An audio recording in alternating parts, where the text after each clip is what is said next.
મારું નામ ભીખાભાઈ ગોદડભાઈ વળાગોર છે, બરાબર છે। મારા ઘરના પાછળના ભાગમાં પાણી ભરાય છે અને ખાડા પડ્યા છે। જે તે વખતે રોડ બનતો હતો એ વખતે કોન્ટ્રાક્ટરને કહેવામાં આવ્યું હતું કે ભાઈ તું વચ્ચેથી ખોદી અને આ બાજુ ઊંચો રોડ બનાય તો પાણીનો નિકાલ થાય। હાલ વાહન જે તે હેડી બધા હેરાન થાય છે, પગે જે તે ચાલવાવાળા છે એમના ઉપર છોટા ઉડે છે, પણ પંચાયતમાં નથી કોઈ ઓભળતું કે જિલ્લા પંચાયતમાં કાર્યપાલ ઇજનેરે કોઈ ઓભળતા નથી। અરજી પણ મેં પંચાયતને આલી છે। મારું નામ પરમાર પ્રવીણભાઈ જેઠાભાઈ, પરમાર વેડનચાનો વતની છું। આ રોડનો ચોકડીઓ પૂરી અને મકાન બનાવેલ છે એ વખતે હમણાં જ મેં અરજી કરી પંચાયતમાં દબાણ માટે આ ચોકડીઓ ખુલ્લી કરવા માટે। જ્યારે રોડ કામ થયું એટલે એને માટી કામ થવા માટે ચોકડીઓ કાઢી છે, એ ચોકડીઓ બંને બાજુ પૂરાઈ જશે। એટલે મેં પંચાયતમાં અરજી આપેલ છે, પરંતુ પંચાયતે કોઈ નિકાલ કર્યો નથી। આ પાણીની સમસ્યા બની જેનું કોઈ નિરાકરણ પંચાયત કરતી નથી, માટે એના માટે યોગ્ય કાયદેસરની કાર્યવાહી દબાણ શાખા કરે અથવા જિલ્લા પંચાયત કરે એવું અમારો અભિપ્રાય છે।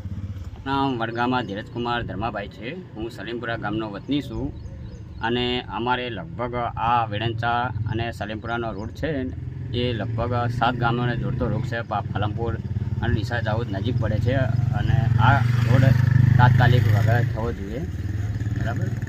અને જે અમારે સલીમપુરાથી જે લડવી નાળું છે ને એ બી તૂટી ગયું છે સાવ। કોઈને ડિલિવરી માટે કે બીમારી માટે કોઈને ઇમરજન્સી જવું હોય તો બહુ તકલીફ પડે છે, બરાબર।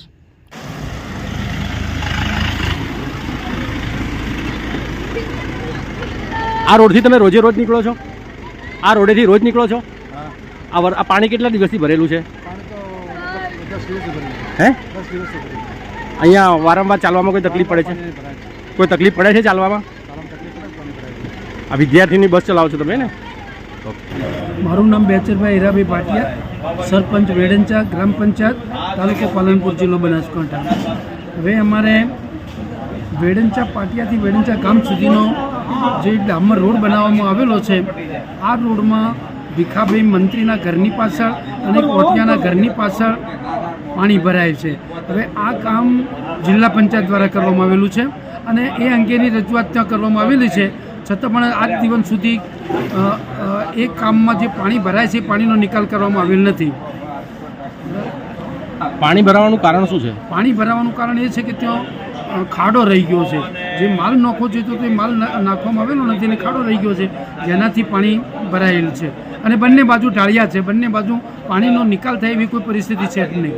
એટલે રમેશભાઈએ કંઈક ચોકડી બાબતે ફરિયાદો આપી, શું છે આ ફરિયાદમાં એમને અમારી પાસે એક અરજી લખીને આપી હતી, એટલે એ અરજીના અનુસંધાને મેં જઈને નાયબ કાર્યપાલકની ઓફિસમાં મેં પણ જઈને અરજી આપેલી જ છે। નમસ્કાર, હું એનજે ચૌધરી, અધિક મદદનીશ ઇજનેર, માર્ગ અને મકાન પંચાયત, પેટા વિભાગ, પાલનપુર। અત્રેની કચેરીએ વેડંચા ગામ દ્વારા હમણાં તાજેતરમાં જ અમો દ્વારા રીસર્ફેસની કામગીરી વેડંચા એપ્રોચની કરેલ છે।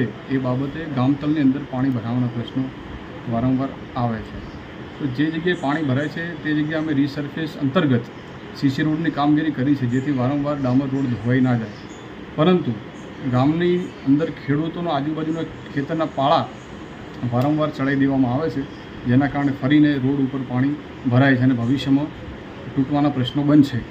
જો આ બાબતે ગામના લોકો સાથે મળી સમજી ખેડૂતો સહકાર આપે તો આ પ્રશ્નનું નિવારણ આવી શકે એમ છે અને સરકાર દ્વારા અઢળક જે નાણાં પાછળ ખર્ચાય છે તેનો વ્યય થતો અટકી શકે।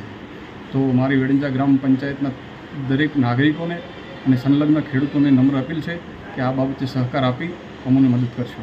ધન્યવાદ।